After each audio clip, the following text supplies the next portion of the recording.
Thank you, Daniel. Thank you, Wallace. And I'd like to thank the full house. I hope your expectations will be met. I hope that we'll all stay sober tonight.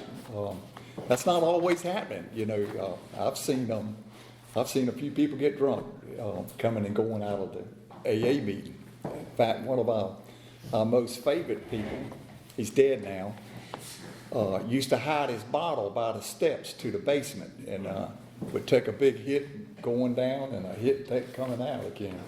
Might be why he's dead now. Anyway, it's a pleasure to be here. Let me clean up a little something. I'm not 33 years sober. If I'd not cleaned this up, Steve Moore would have had something to say about it. You know, he is the AA police. But it's not Wallace's fault. Let me tell you how far back it goes. My mother, to honor her, when we buried her and put her monument up on the grave, we found this out. She never told us. She never owned up to it. But my mom lied to the whole family, 3 girls and 2 boys, and to the whole community, the church and everybody, about how old she was. And so to honor her, when we buried her, we put that fake date on her monument, you know. So it goes on. I came by it easy. So Wallace asked me how long I had been sober. Well, I just found out about 2 days ago that I'm 32 years sober, not 33. I just don't keep up with it, day at a time. And I had been telling everybody that our home group was 34 years old. No, 32 years. 24 years old. And we're not. We're 22 years old. So when you come tomorrow night and celebrate with us, we got our open speaker meeting kind of like this. And we'll still be 22 years sober. So I'm tickled pink for 32 years. My sobriety birthday is March the 31st, 1989.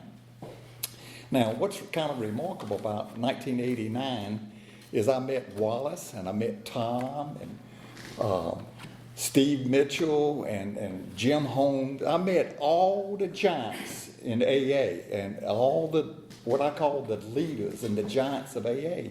The first month I was here in AA, and I've been under their wing and under their guidance and supervision, and ever since then. And it's probably one of the reasons I'm sober, with the exception of, I'm going to talk about God. And the book says we're going to talk about God. So, I'll do that. But anyway, I want to thank you for the invitation. I've been coming here for 32 years, and I hope to come for some more. A couple years ago, I was 30 years sober. My wife was in Indonesia on a mission trip, and I had a big party for my 30 years, and some of you were there, and it was a wonderful occasion. But to me, it was a celebration I never thought I'd ever live to see. I drank for 30 years. I started when I was 13, put in 30 good years of trying to overcome alcoholism, never did, and then I was able to, with God's help and your home group and your sponsor, get 30 years sobriety, and then keep it on. So, anyway, good to be here. I told you my sobriety date, March the 31st, 1989, and I got a home group, the Came to Believe group of Rocky Mount. Some of you have been there, some of you have spoken there, and it's a great home group. We got a guy that can't tell time. We got a guy that's got a Rolex. We got men, women, young people, old. I'm the old person, and it's a great group. We don't have enough of what the book says that we should have. We should be an accurate cross section of where we are. We don't have enough Hispanics in our group. We don't have enough young people. We don't have enough old people. We don't have enough black people. We need more people to come up under the umbrella of AA to get what has been given to us. But we're happy. We're happy with what we got, what we've been blessed with. So got that home group, got a sponsor. I've had 4. And I had one to drink on me. That's a disappointing event when you're trying to get sober and your sponsor goes drunk on you. And well, that's a big deal to a guy that's just got less than a year sober, and is following this guy. Then I had a sponsor that was just a wonderful old man, and he had sponsored my father. Now, I was just a little boy when he was my father's sponsor. Let me tell you this quick story about that. I'll just deviate a little bit. And not to worry, I know why I'm here to tell my story, and I'm gonna do all that. And I don't even like doing this. I wish one of you were up here and I was listening to your story. That's what I would like. I love an open AA meeting. I love a speaker meeting. I just don't like being the speaker. Now I'm going to drift into it and I'll get comfortable. I'll probably have to be told to quit once I get going. Daniel will probably take care of that. So in any case, my second sponsor, or my father's sponsor, was a little old man, and he would visit our home when I was a little boy. Every Saturday, him and another guy would come to our home and bring bags of groceries. This is when they had paper bags, didn't have plastic. And they would come over there, and my father would be gone. They wouldn't know where he was. We didn't know where he was. He was just off drinking. We didn't know. And so they would bring those groceries, and they'd sit for 2 or 3 hours on a Saturday morning. My mother would fix the coffee that they brought. She didn't have coffee. We didn't have coffee. We didn't have anything. And she would fix them coffee and sit, and they would talk to them. In our book, it talks about the family and so forth. And we don't do that very much. At our open meetings, there may be some family here, but we wouldn't be alive today without that old-time AA coming to our home and taking care of my mom. And by doing that, she was take care of us with the food that they brought. That's the kind of sponsor I had for my number 2 sponsor, and I was a pallbearer for him and helped carry him to the grave. And then I got my 3rd sponsor, and he's the second member of Alcoholics Anonymous I ever heard speak. He came to the treatment center I was locked up in, and I was super impressed with him, but I was afraid of him. He talked so fast, and he was just sort of unapproachable to me. And so it took about 4 years for me to get to him. And he's been my sponsor ever since, except for one little period of time where he fired me, and I was disobedient, and I wouldn't follow directions, and I would question everything, and we're defined by nature, is what the book says, and sure enough. So anyway, that relationship has been healed. We did an inventory on it, and got that all fixed. In fact, our relationship today is stronger than it's ever been. So anyway, that's my current sponsor. So I'm well sponsored, got a super home group, and I know some of the greatest people in the whole wide world in Alcoholics Anonymous. Well, let me start out and get serious about bringing a message here tonight. And I'm going to refer you to the textbook. I got one of them. I also will tell you this. When I was drinking, I never went anywhere. I mean, anywhere. Back in the day, 32 years ago, airport security was not anything like it is today. I've carried many a bottle of booze on an airplane before because they didn't give you enough when you're flying. They gave you them little teeny bottles. I brought big bottles with me, sit back there and drink, carry on with the lady hostesses. Steve Moore and myself could get a job tomorrow night with the airlines. You don't have to be an attractive woman anymore to work on those plans. We could walk up and down the aisle. You want some pretzels? Put your mask on. Well, but so my point to all that is, 32 years ago, I never went anywhere without drinking and having my bottle with me. Tonight, I'm here with my textbook, and I'm not going to put it on. I got my mask. But if I need to, I got it. So anyway, let me refer you to something that just touches my heart, and I hope yours. On page 29 of the book. I'm not going to read it exactly. I'm just going to tell it to you.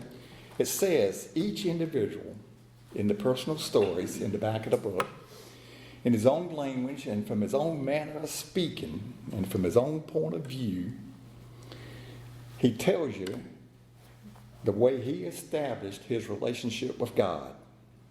So that's what I'm going to try to do tonight. I'm going to try to tell you how a guy like me could be all broken down by alcoholism, had no argument about is there a God or was there a God. I had no argument with that. I was not agnostic, couldn't spell it, was not atheist. I could maybe stumble through that, but I was neither one of those conditions. I just didn't have a relationship with God other than one you wouldn't want to talk about in public. I didn't like God. In fact, I didn't like him at all, and consequently, I had no relationship with him. I had nothing to do with him. I didn't pray to him. I got a good friend. He's come here before. He's spoken here before, and he talks about his drug problem, and about his drug problem was he was drugged to church every time it opened, and I had that same problem. But he talked about his prayer life when he was drinking was, God, get me out of this and I'll never do it again.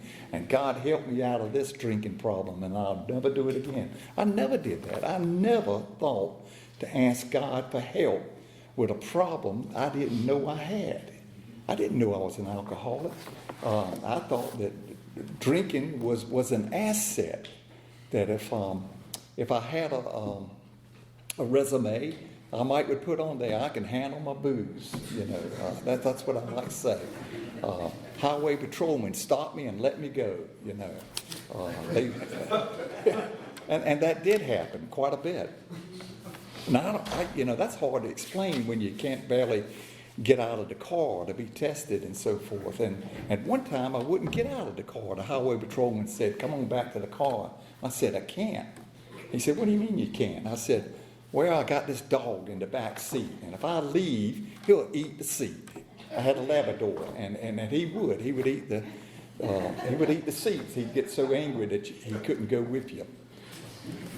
I thought that was going to end that conversation. You know what that highway patrolman did? He went back to his car and he brought his book with him and got inside and just sat there and had conversation with me and wrote me my ticket while I sat there. Anyway, I'm really not here to tell you a bunch of drinking stories. I've got a lot of them. Anybody that drinks for 30 years, and you've heard the expression in business that when you can't do your job or when you're a problem and they don't want to fire you, they promote you.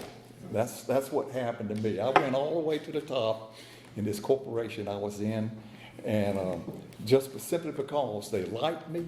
They didn't want to fire me, and so they promoted me and kept me around, kind of like a toy.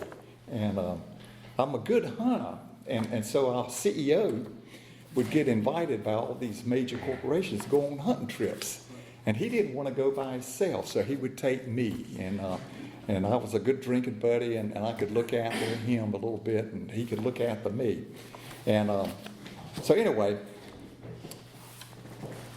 So I talked a little bit about my mother and about how a sponsor would come over and try to help my daddy. And I tell you a little bit about my home life and move on from there. There was 5 of us, 3 girls, 3 older girls, and I got an older brother. And we had this father that we really didn't know, and that I hated. Come to find out, all of us did. And so I grew up in this alcoholic home. We didn't know we were growing up in an alcoholic home. I tell you what I knew we were poor. That's what I knew. You know, when you don't have anything to eat, and you don't have electricity and running water, and one of the things I hated, I love my mom, but one of the things I did hate about our relationship, she was the boss and I was the kid, and she would say, "Son, go next door and borrow a bucket of water," because we didn't have any. And she'd give me the bucket and I'd walk next door. I hated this. I'd knock on the door, and old Miss Godwin, that was her name, she's dead.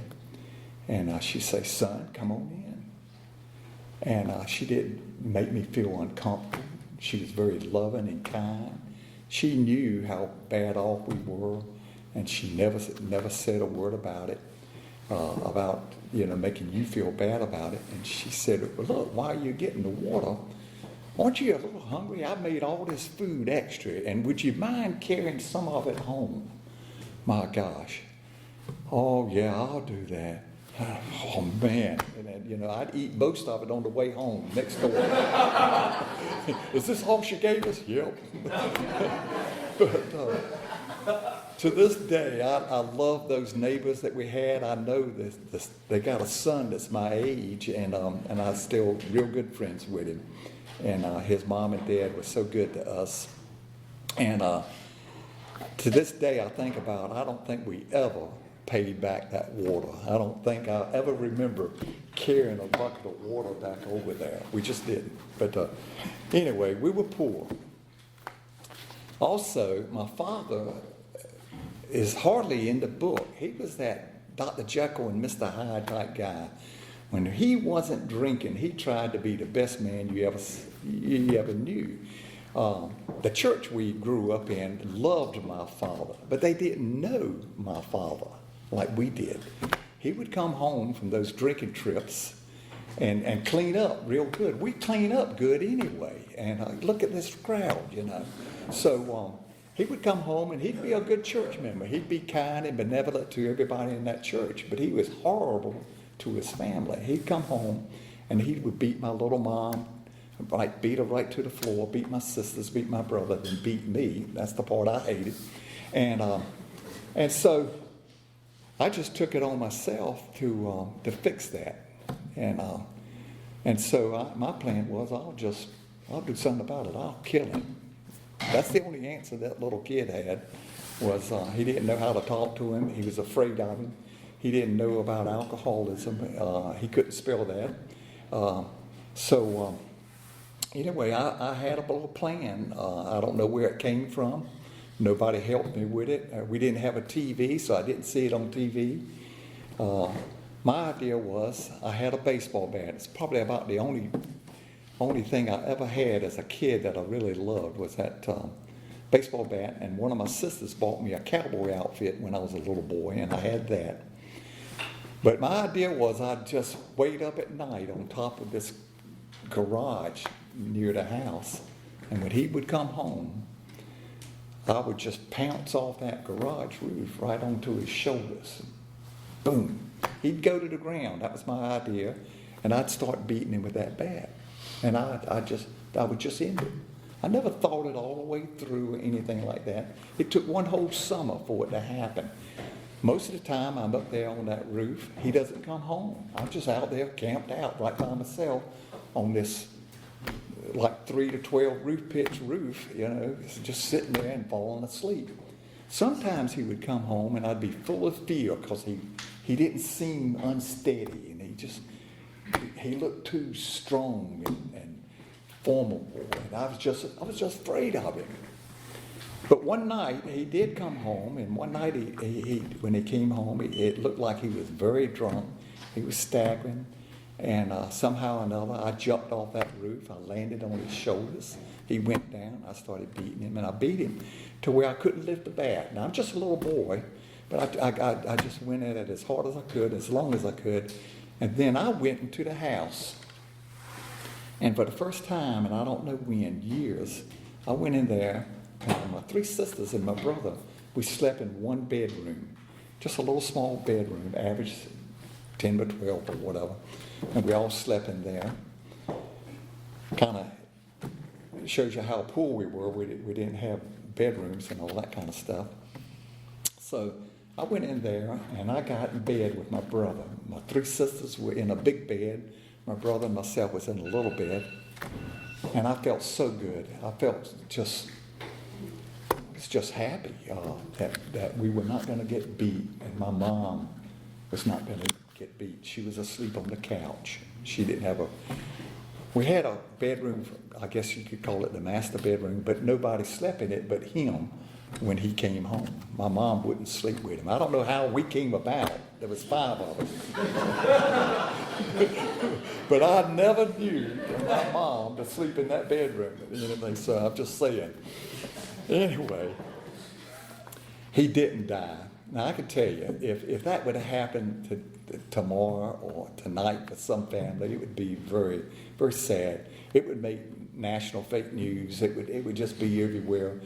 Homeland Security would be involved. Whatever, it'd be bad.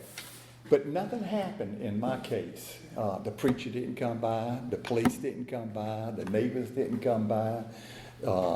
Even when he went to the hospital, the doctors didn't come by. Nobody, and my family never said a word about it. And we went on. But here's what happened. You know, in our textbook, the book says that frothy emotional appeals will not stop your alcoholism. That's when I didn't know what frothy emotional appeal meant. But that's when your wife or your sister or any loved one would say, please don't drink anymore. Please come straight home from work. Don't do this. That's a frothy emotional appeal. And we give in to that sometimes, and we mean it sometimes. So the other thing the book says, that the intellect will not fix my alcoholism. You can memorize this book. You can carry it everywhere with you and so forth and beat people up with it. But it is not necessarily going to fix you. It keeps on saying things. And I'll add one to it. A baseball bat and being beat half to death will not keep you sober. Now, I'll tell you what it will do. It'll stop somebody from beating up on you. That's what it did. My father never, ever touched one of us again. He barely spoke to us. He barely came on the side of the room that any of us were on, especially me. If I was in the house, he went outside. He was afraid of me, and he should have been, because I felt like I had failed the job, and I was ready to do it again, and maybe come up with a new plan. Well, let me jump way ahead of myself. I'm going to talk about the 10 Commandments for a minute. I was sober about 20 years.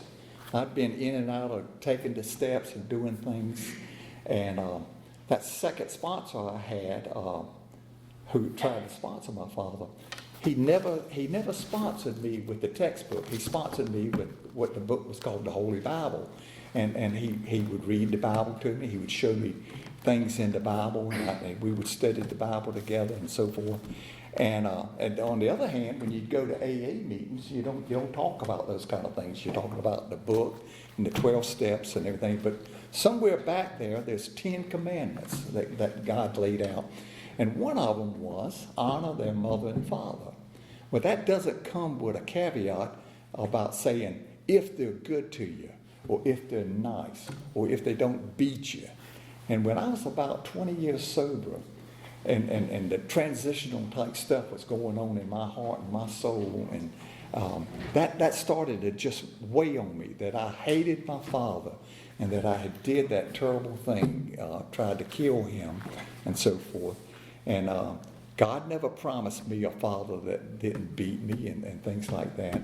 He gave me a commandment that says, honor thy mother and father. So anyway, I got really involved with some step work and some other books, other literatures.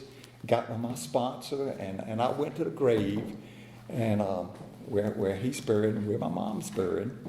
And I spent the day out there with them. And when I left there, I left the hate.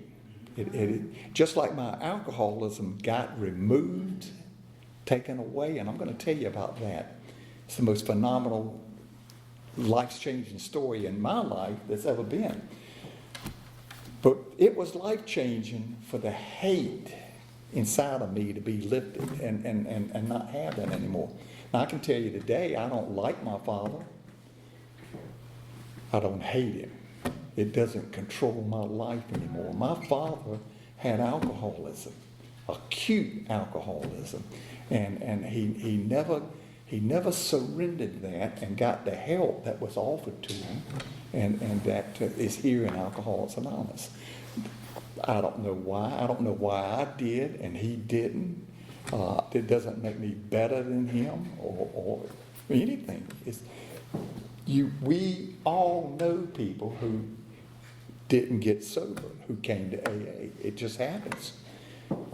So the good news is, and I got plenty of that, is that many thousands of us do recover from that seemingly hopeless state of mind and body. It just does. I'm going to tell you about it. So I qualify to be here in every way and manner. I have violated every one of man's laws, just about. I don't know all of them. I speed. I don't stop at all the stop signs. I cheat on my taxes. I do all kinds of things that man and man's laws would have you not do. And I've cleaned pretty much all of that up. I violated all of God's laws. I was unfaithful to my wife. I've done, go right down the list, and I'm guilty. And God and I have got together on that, and He has taken care of all that, all of it. And so,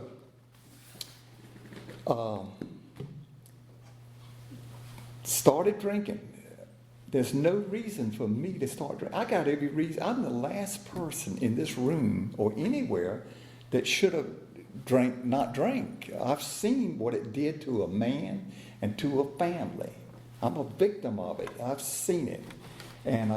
But when my time came to drink at age 13, I stepped right up to the plate, just like a ball player. I tapped the base, and then I took some practice swings, and I started drinking with impunity.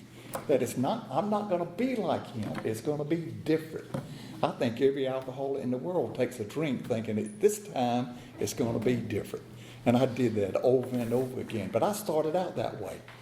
Some of us, I sponsored some guys that had to drink a long time and do a lot of stuff to become alcoholic. All I had to do was put that screwdriver inside of a can of beer and start sipping beer. We didn't have a church key back then. We couldn't do that, and there was no Pop-Tarts. But we had a screwdriver and a hammer. We beat those cans half to death. We had a six-pack, 4 of us. And I drank most of the booze. We had a pack of cigarettes. I smoked most of those. And I had my first experience with a lady, an older lady. And so I can tell you, when that happens to a 13-year-old boy with a speech impediment who is wearing raggedy old clothes and comes from a poor background and is afraid of everything and can't admit that. If I would tell you I'm fearless, but I'm full of fear, and I don't know that for 30 more years. And then that inventory shows me that I'm full of fear. 2 kinds of fear, something's going to happen to me that I don't want to happen, or I'm going to lose something that I'm unwilling to give up. And so self-centered fear. But in any case, I'm fearless at age 13. That's what I think. And most of my life looks like it. I went on, joined the Navy when I was 17, went to Vietnam for a couple of years, served on Utica submarines, worked in heavy construction all over the world, settled up back in eastern North Carolina, tried to raise a family. I thought at the time raising a family would help your drinking problem, where it doesn't. It just complicates it a little bit. But anyway, at age 13, I start drinking, and I become alcoholic that night. I had my first blackout that I was going to have many, many times, every time I drank just about. Sometimes they last an hour, sometimes they last all day, sometimes they last a weekend. I'm just operating in a blackout. Thought that was normal. Thought everybody had them. And so I never even asked a question about it till I got to Alcoholics Anonymous about, is that normal? No, that's not normal. And so anyway, so I blacked out, and I got in my first major trouble. I got arrested the next morning. There was a knock at the door, and the police came, and I had been charged with and guilty of shooting all the windows out of a National Guard armory about 3 blocks away with a BB gun. I don't remember shooting, I don't remember having the BB gun. But my 3 buddies that I had camped out with and shared that 6-pack of Pabst Blue Ribbon beer with, and that pack of Kent cigarettes, my gosh, as much as I love smoking, our first legal pack of cigarettes that we didn't steal or that we didn't pick up from the street was a pack of Kents. And we wanted something like a Lucky non-filter or a Camel, something that you could spit the little piece of tobacco that would get in your mouth from no filter out with. Anyway, so that first blackout resulted in me doing something as crazy as shooting all the windows out of a National Guard armory and got caught for it. Well, as poor as we were, we had a grandfather who loved us and that was fairly wealthy and was a big guy in town and owned the city government and so forth. And he got me out of it. He paid the fines, he paid to fix the windows and all that, and I worked as a indentured servant for about 8 years for him for 50 cents an hour, and he got most of that to help pay for those windows. But anyway, life went on. I ended up out of the service and out of construction and into the profession that I'm still in today. And so I ended up with this major rich corporation, and they tolerated me. In fact, they treated me like family, because by that time, I don't have a family. My family, I thought, quit loving me and didn't want me around. Well, my family never quit loving me, but they did not want me around. They would check my schedules and find out if I was out of state, out of country, or just out of place, and then they would have their family events, and I wouldn't be invited. And so that's the family relationship I had. So anyway, I came home from a business trip. I had gone off on the company plane, and as it turns out, it was I didn't get back in time to where the plane's missing. They call that stolen, and that's one of the reasons that I'm here tonight at this podium. Is so I came back, and I went home in a company car. That was mine. That was my company car. I had my company American Express card in my pocket. I had some cash in my pocket. Had money in the bank. Had a home out in the country, and came, put the key in the door, hit the light switch, and nothing happened. Nothing happened. Where's the power? Well, the textbook says lack of power is what we suffer from, and I certainly did. I'm too busy drinking to take care of business. The first step talks about that we're powerless over alcohol and our life is unmanageable. When you don't have time or take the time to pay your bill, especially the utility bill, you can call them up and be as mad as you want to and be as mean as you want to cuss all you want to. And that's what I did when I found out that the power didn't come on. And the lady was so nice and tolerant. They must pick these special people to do this. She said, I was demanding that they turn it on right now. Like somebody's going to come out here on a truck and turn a magic key and turn my power on. And she said, Mr. Wood, this is a Friday night. Come Monday morning and you got your payment called up and paid in full, we will come out and schedule turning your power back on. And I said, Monday? She said, well, we don't know that we can get it turned on Monday, but we'll get it scheduled. And I went crazy again. Anyway, my first step when they taught me what the first step was, I could see that, just from that one incident about how unmanageable life was. But let me tell you why I'm here. Two things. Alcoholics Anonymous has got something called the 12th step, and where one man or one woman actually carries the message and talks one-on-one to somebody. It's called a 12-step call, and I'm the product of one of the most successful 12-step calls that's ever been. Let me tell you about the last one I went on myself. I got a call from our hotline. I went and got a friend because I've been taught to go 201, and I went and got a sober buddy. And we went to visit this guy that had called the hotline wanting help from AA. Well, we knocked on his door, and he yelled to us, "Come on in, it's unlocked." We walked into this completely dark house, except for the light coming off of a big screen TV that coming on. And he's sitting in a big recliner all laid back in front of it. He's got a bottle of oxygen right here by the right side of the chair with this tube coming up to his nose. So he's on oxygen. Same time, his left hand, he's just puffing away, ashtray overflowing with cigarettes. In fact, even while we were there, he lit one. I love that kind of smoking. He lit one off the old one and kept right on smoking. And a shotgun, turned out to be a 12-gauge shotgun, right beside his left shoulder.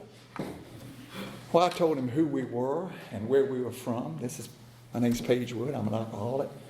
We got the hotline call. You're calling for help from Alcoholics Anonymous. And I said, we're going to be glad to help you. We want to help you. But a couple things that got to happen.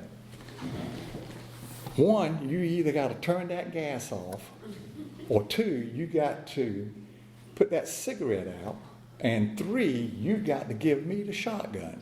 So that's what's got to happen, and we'll be glad to stay here with you and help you. Well, he didn't turn the gas off, he didn't put the cigarettes out, and he didn't give me the shotgun. And then he went so far as to say, and so bold to say, would we go to the store from him and bring him some booze, because his best friend had quit buying for him. And so that's the reason he called for that help that night. Anyway, that didn't happen. That didn't happen when the company that I worked for set up a call with AA for me. And I went and I talked to a man. I was being 12-step. I didn't know that. But that's what we did. We talked for about 5 hours in his office. I'm trying to do this in 1 hour. We talked for about 5 in his office, and he told me his story. And I loved it. I loved hearing his story. I still do. I remember most of it. I got a tape of him, and he's dead now. He was 17 years sober when he 12-stepped me. He lived another 10 years, and we became buddies. And so anyway, I left there with hope. I left there on the second step. Now, I know that's not the way you're supposed to do it. There's a first step that says that we're powerless, and I didn't know that yet, and that we don't drink. That's the main requirement of it. In fact, it's the most important step in that regard, that we be total abstinent. I didn't hear that. What I heard was all these wonderful stories that I identified with. One of them was he was an executive with General Motors. He was in marketing. He was down in South America marketing General Motors. On a Sunday, he gave out a booze, and that country he was in didn't have any. He got on his company plane and went to the neighboring country and landed and bought some more booze and went back to the other country and kept drinking. That's my kind of drinker. That's the kind of guy I want to drink with if I'm drinking, So I identified with that, but I left there wanting what that man had. We say that we are a program of attraction. He was the CEO of a treatment center. He had 17 years sober. He had a nice office, oriental rugs on the floor. He was chain smoking a cigarette. He was calm enough that he could sip coffee out of china cups, and he would offer me cigarettes. He would offer me coffee, and I'd have to say no thank you, because I'm sitting on my hands. You know how you sit in a chair and put your hands under your thighs?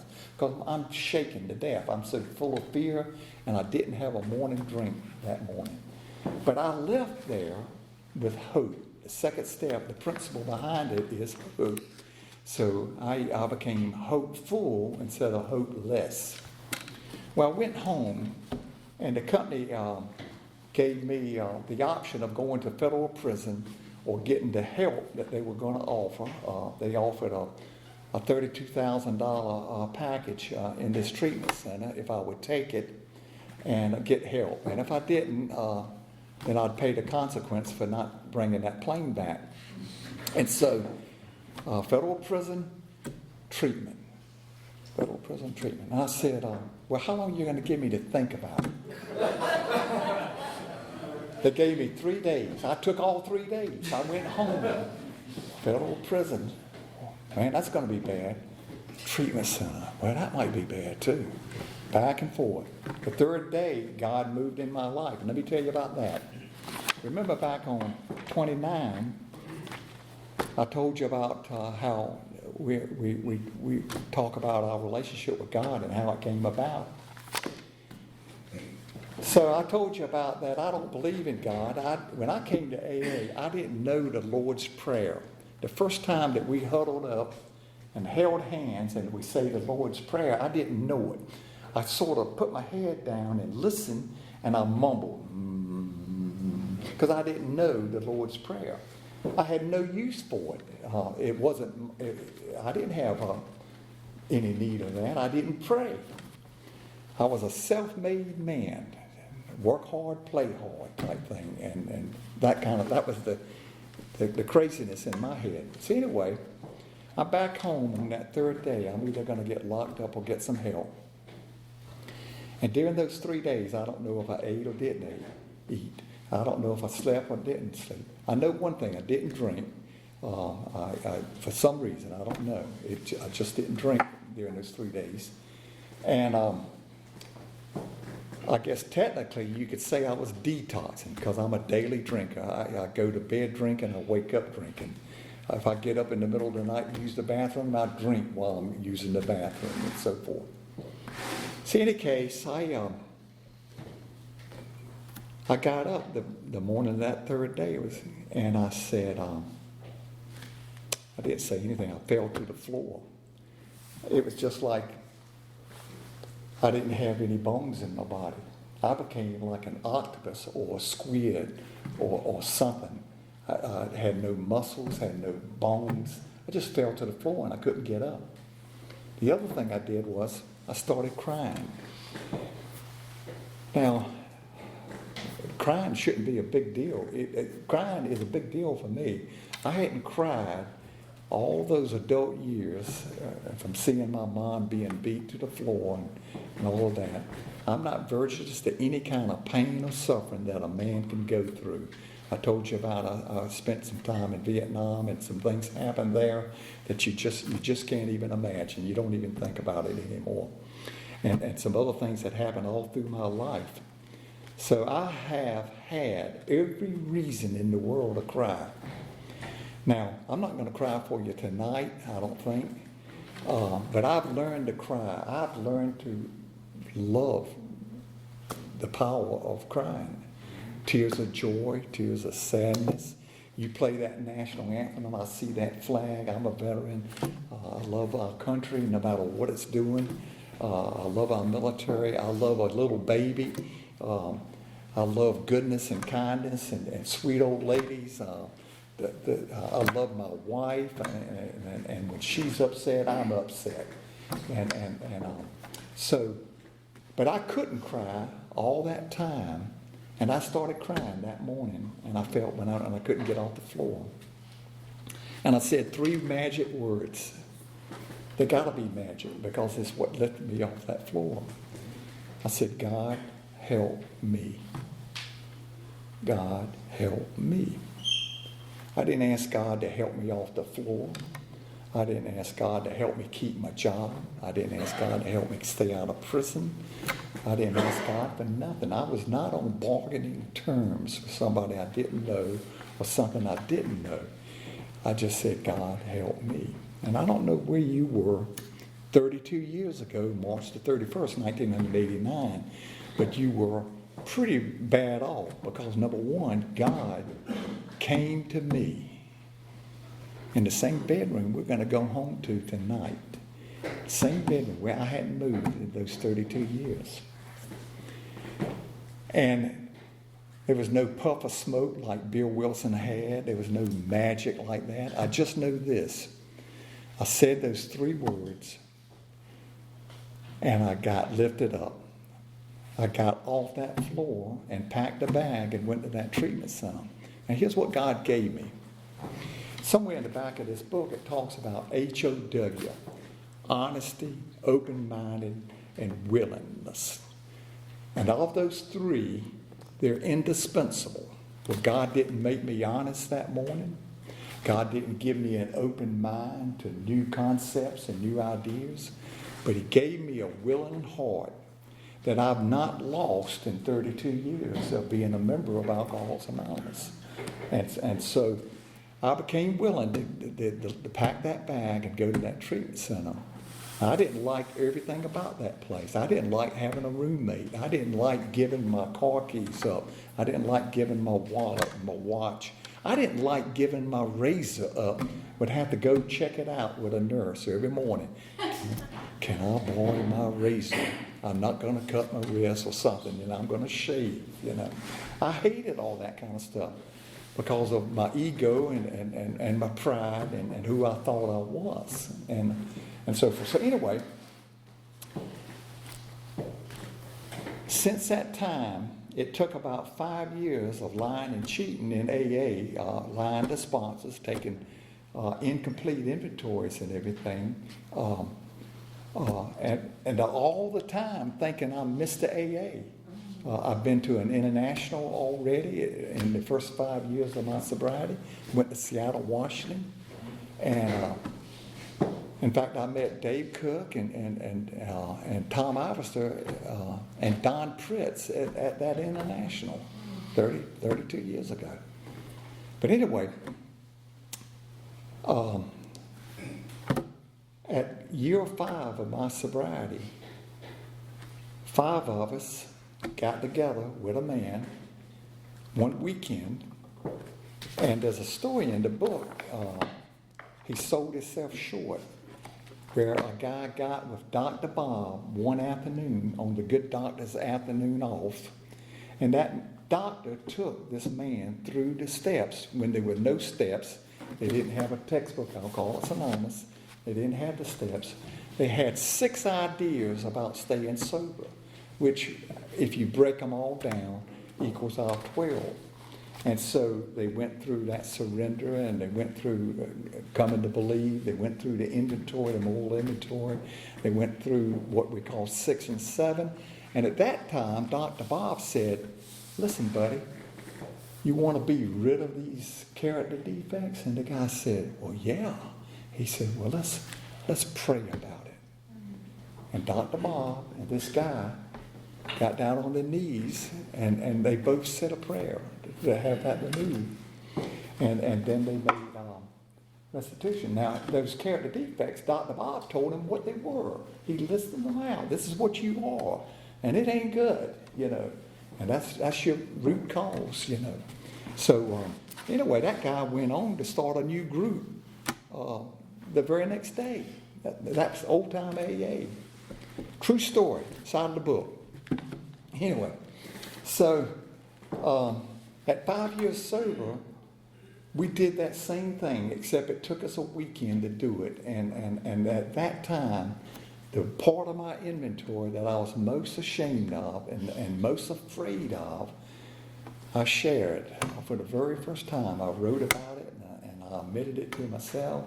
God was in on that. Had guided my hand for that. I told it to my sponsor, and I've been free ever since. There's not been a day since then that life didn't get better. Now, life has visited me. I've had deaths come into my family. I'm as emotional and troubled as anybody in this room. But the steps have always been more powerful. God's been more faithful than anything that has come my way. And so I've been overpaid in every area of my life since then. And I mean, spiritually, I come to have a relationship with a God I never knew. A loving, friendly Father, the real Father that I was after all that time, that loves me and cares for me and wants me to do good and to be good, and gives me ample instructions and guidance and help along the way, mostly through AA and then loving, kind people. So I've been overpaid in that most wonderful way, spiritually, and then financially I'm overpaid, and physically I'm overpaid, and emotionally I'm overpaid. Most of the days my glass is half full. I'm happy to be here, glad to be here. I'm going to close, be right on time. I know that's going to surprise some people. Anyway, I want to share something out of AA literature. And a good member, a friend of ours, his name is Jim F., from down east, Jim Faircloth, came to my home group that I'm a member of, and he shared with us several years ago. It's been about 6 years ago. And while he was at the podium, I was sitting about where either Wallace or Steve is sitting, and he said, has this group got the pamphlet, A Member's Eye View of Alcoholics Anonymous? I jumped right up and I said, of course we do. We got everything. We got all the literature. And I went over there and I looked hard and I found one copy. And at the time, I had never read it. I didn't know anything about this pamphlet. So tonight I was looking in my book. I normally carry one, and I didn't have it. I said, oh my gosh. So I asked somebody here, where do y'all keep your pamphlets? And they told me back there, and so I walked back there, and I got your only copy of it. So I got it if you're wondering where it went. Let me close with this.